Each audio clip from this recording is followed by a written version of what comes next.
Finalmente siamo riusciti a dirottare delle risorse di fondi strutturali europei al settore cinematografico, quindi oltre che alle imprese tradizionali dell'artigianato, della manifattura, il Veneto investe anche in quella che è l'impresa cinematografica, audiovisiva, ovvero un settore dove investire conviene perché c'è un effetto moltiplicatore molto forte. Un euro investito nei film e nelle fiction porta ad un ritorno a un moltiplicatore di 2-3 volte rispetto a quello che si è investito. E anche in termini di promozione del nostro territorio, della nostra regione, che può diventare un set ideale per la realizzazione di film anche di carattere internazionale.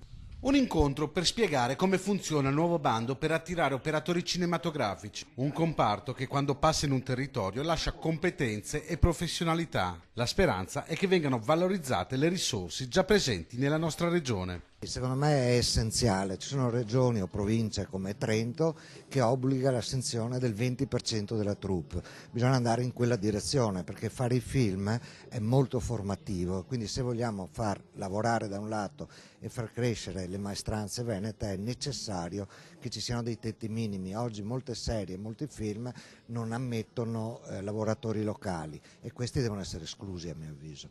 Le domande devono arrivare in regione entro il 18 febbraio e verranno valutate da una commissione tecnica che comprende esperti in materia di produzione cinematografica indicati dalle università di Padova e Venezia e dal Sindacato Nazionale Critici Cinematografici. Sono fondi POR FESR, quindi fondi strutturali europei finanziati dall'Europa e cofinanziati dalla Regione Veneto.